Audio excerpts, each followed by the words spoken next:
Suena la sintonía y eso quiere decir que nuestra escoba eleva el vuelo. Nos vamos hasta Connecticut, al cementerio Union, considerado uno de los más embrujados de Estados Unidos, donde la Dama Blanca y su séquito de sombras se pasea cada noche entre las tumbas. Susurros, cambios de temperatura, imágenes fantasmagóricas convierten a este cementerio en uno de los lugares más aterradores. Así que gatos, gatas de la noche, subíos a vuestras escobas porque comenzamos el vuelo.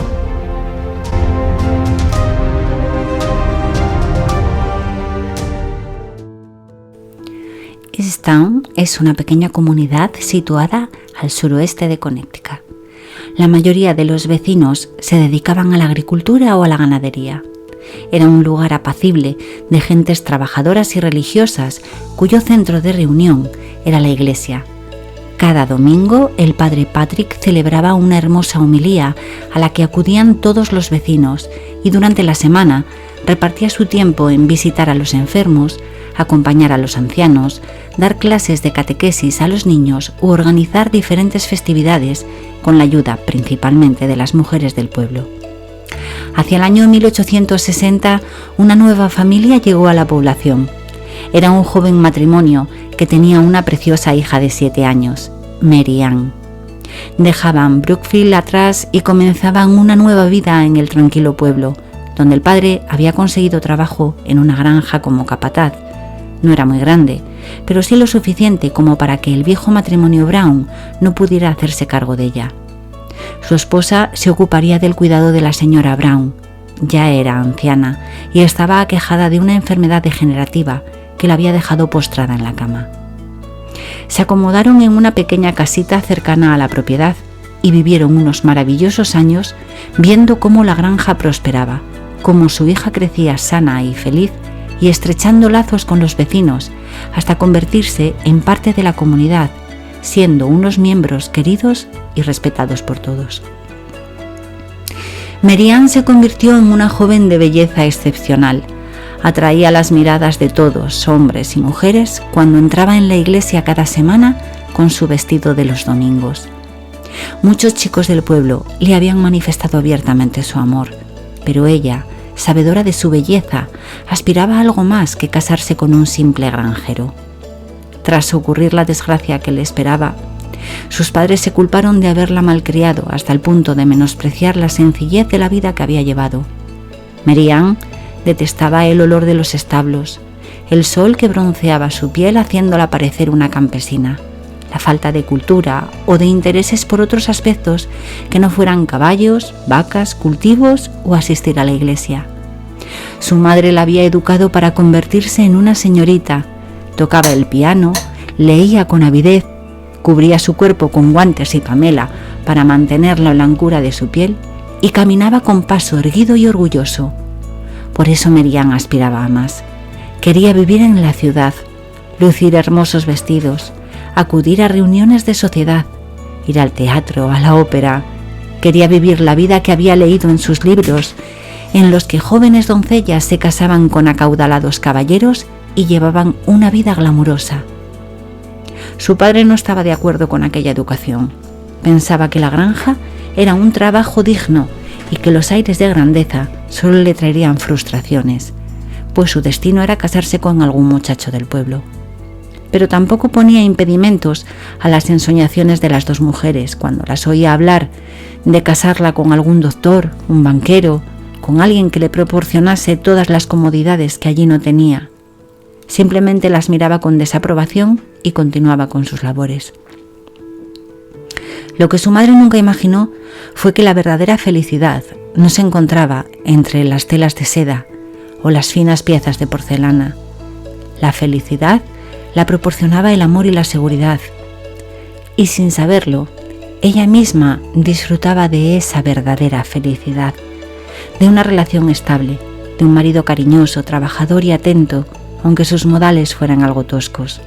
Eso lo sabría después, cuando ya fuera demasiado tarde.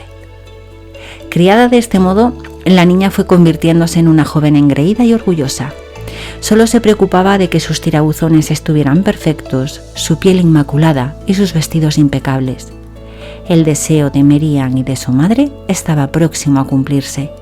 Con tan solo 17 años recibió la carta de un afamado comerciante que compraba plantaciones de tabaco a varios agricultores de la zona, entre ellos a sus padres, quienes habían adquirido la granja tras la muerte del matrimonio Brown. El hombre era mucho mayor que ella, pasaba la treintena, era viudo, rico y de buen ver. La carta estaba escrita con una delicadeza exquisita. La muchacha la leyó 1 y 1000 veces, se la había aprendido de memoria y, abrazada a ella, recitaba párrafos de la misma mientras bailaba de felicidad en su habitación. La mirada de Mary Ann se había convertido en un destello de felicidad, dotándola de mayor belleza aún, si era posible. Tras la primera carta llegaron otras, algunas acompañadas de bonitos regalos, unos pendientes de oro, un pañuelo de seda, hasta que finalmente el señor Miller se presentó de manera formal ante sus padres y les hizo saber que deseaba desposar a la muchacha. Sus formas impecables, sus palabras aduladoras y el anillo de diamantes que le ofreció fueron suficientes para convencer a la familia de que la decisión correcta era entregarle a su hija en matrimonio. Sin duda, se cumplía el sueño que madre e hija habían tenido desde hacía años. Tras un corto cortejo se celebraron las nupcias, una espléndida boda a la que acudió gente de la alta sociedad. Mary Ann se negó rotundamente a que fueran sus amigos y vecinos de Easton. Los consideraban unos pueblerinos que no sabrían estar a la altura del evento. Sus padres se avergonzaron ante ellos, pero no se opusieron.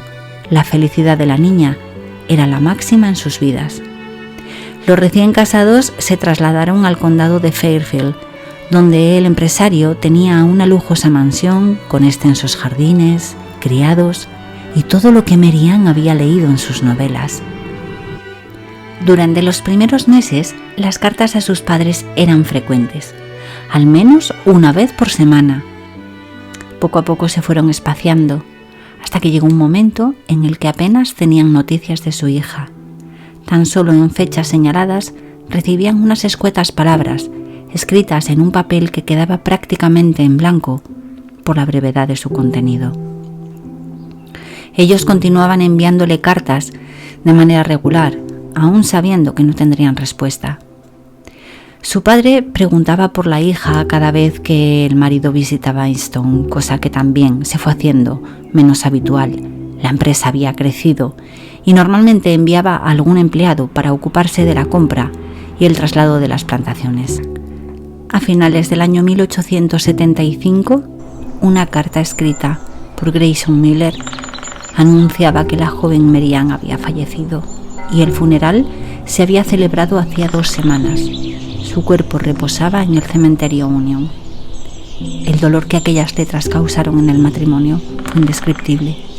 La pena y los remordimientos por no haber ido a visitarla al ver que no tenía correspondencia los consumía. Se aferraron al cariño de sus vecinos y a las palabras de aliento del padre Patrick, hasta que un día, una de las doncellas del señor Miller no pudo soportar el pesar que sentía por la pérdida de su señora y les envió una carta. A diferencia de la última recibida por Mary Ann, esta era extensa y en ella les narraba cómo la joven sufrió el mismo destino que su antigua señora, la primera mujer del comerciante. Durante los primeros meses todo fueron besos y rosas, como se suele decir, pero a medida que pasaba el tiempo, el señor Miller desatendía a su esposa y buscaba la compañía de otras señoritas. Del abandono pasó a los desprecios y a apreciaciones sobre cómo su belleza se había ido deteriorando, cosa que era cierta, porque los desaires, las malas contestaciones, el alejamiento y las faltas de respeto la habían consumido poco a poco. Los insultos dieron paso a las vejaciones, exhibiéndose públicamente con otras mujeres y frecuentando burdeles, prohibiendo a su mujer salir de casa o celebrando fiestas a las que ella no era invitada. A partir de ahí, los golpes y las palizas eran cotidianos. La carta finalizaba con esta terrible aseveración: el doctor determinó que Mary Ann murió por una neumonía. Mi señora murió de pena. Cada día rezaba por ustedes. Les añoraba tantísimo. Los golpes solo fueron una causa más. No hubo neumonía. Fue un asesinato que, como ocurriera anteriormente con mi dulce señora Daphne, quedó encubierto con un fajo de billetes. Ruego mantengan mi anonimato, pues yo sería la siguiente víctima si el señor se enterase. Por mi parte, rezo cada día por su amada hija y por el dolor que como padres están padeciendo. Poco tiempo transcurrió antes de que comenzasen a escucharse los primeros rumores. El cementerio Union estaba embrujado. Varias personas confesaban aterrorizadas que habían visto una sombra blanca vagar durante las horas previas al alba. Otros aseguraban que en las noches de luna llena, un aire gélido y susurros que provenían de sitios indefinidos ocupaban el lugar, y una mujer vestida de blanco lloraba con desconsuelo. Algunos decían que la belleza de la mujer solo era comparable a la de la joven Mary Ann. Cada noche, los padres de la desdichada muchacha visitaban el camposanto con la esperanza de ver a su hija, de pedirle perdón, de decirle cuánto la amaban, pero nunca se les presentó. El matrimonio se sumió en una pena tan honda, tan intensa, que les arrebató la vida. El señor Miller nunca pudo ser ajusticiado, pero tras su muerte, personas de diferentes lugares afirmaban que sombras negras, tan negras como el abismo más profundo, recorrían las tumbas, acompañando a la Dama Blanca. Nos vamos hasta el año 1982. Un vagabundo con alguna copa de más y cansado de deambular pidiendo limosna durante todo el día, se quedó dormido en la colina que dominaba el cementerio Union. La noche era agradable. Una temperatura de unos 20 grados le invitaron a tumbarse sobre el césped y dejarse llevar por la somnolencia causada por el alcohol. Pero hacia las 12 de la noche, algo le despierta. No sabe qué es. Simplemente nota como si alguien le vigilara. Sobresaltado se levanta, teme que algún maleante esté al acecho. Cada vez es más habitual que grupos de jóvenes radicales apalen a mendigos por pura diversión. Sin embargo, no hay nadie cerca, pero a sus pies ve cómo el cementerio está iluminado. La luz de la luna, proyectada sobre las esculturas y panteones, forma multitud de sombras. No es eso lo que le llama la atención. A lo lejos ve una luz que es más luminosa aún que la de la luna. Decide acercarse. Desciende con precaución la colina. Sus pasos son inestables. Mientras se aproxima, piensa en su propia muerte, en la vida que ha llevado, en todo lo que ha perdido, en las cosas que ha hecho, y un estremecimiento recorre su cuerpo. Sabe que le queda poco tiempo, la tos que le acompaña casi de forma permanente, los esputos sanguinolentos y las frecuentes punzadas en el pecho no auguran nada bueno. Divagando en estos pensamientos, llega hasta las columnas que dan paso al camposanto. Se frota los ojos intentando aclarar su mirada. La luz va tomando forma humana, la de una mujer vestida de blanco con un traje de épocas pasadas, y a su alrededor unas pequeñas sombras negras parecen escoltarla. El hombre mete la mano en el bolsillo de su sucia y raída chaqueta y saca una petaca igual de vieja y sucia. Da un trago, cierra los ojos concentrándose en la bebida, queriendo borrar aquella imagen fantasmagórica. Cuando los vuelve a abrir, la mujer está a escasos pasos y las sombras se pasean entre sus propias piernas como ráfagas de viento. Muy poco a poco, la visión desaparece y el mendigo se queda mirando a la nada, convencido de que aquella dama era la muerte que venía a buscarle. Vamos hasta el año 1991, en el que una joven pareja paseaba tranquilamente entre las tumbas del cementerio. Iban cogidos de la mano, comentando las historias de una dama blanca que se aparecía al caer la noche. Decidieron esperarla, la buscaron y finalmente la encontraron. Como le sucediera al vagabundo años atrás, un haz de luz les llamó la atención. La leyenda ha dado paso a la realidad y lo que era un plan divertido pasa a ser algo aterrador. Con afán de protección, el chico abraza a su novia y ella se aferra a él. Y entonces escuchan una voz lejana pero clara. Dios hubiera querido que me amaran de esa forma. Pasan del terror al asombro y del asombro a sentir una profunda paz. Estas son algunas de las muchas historias que se cuentan del cementerio Unión, en el que el matrimonio Warren aseguró haber grabado psicofonías e incluso imágenes de la Dama Blanca y su séquito de sombras negras, pero esa cinta nunca se hizo pública. Y como siempre, yo solo os he contado una historia. Así que gatos, gatas de la noche, bajaos de vuestras escobas, maullad a la luna y esperad a que esta gata vuelva para contaros una antigua leyenda, un nuevo relato o una inquietante verdad. Y por favor, si el vídeo os ha gustado, darle al like, suscribiros o haced un comentario. Eso hará que esta escoba cada día vuele más alto.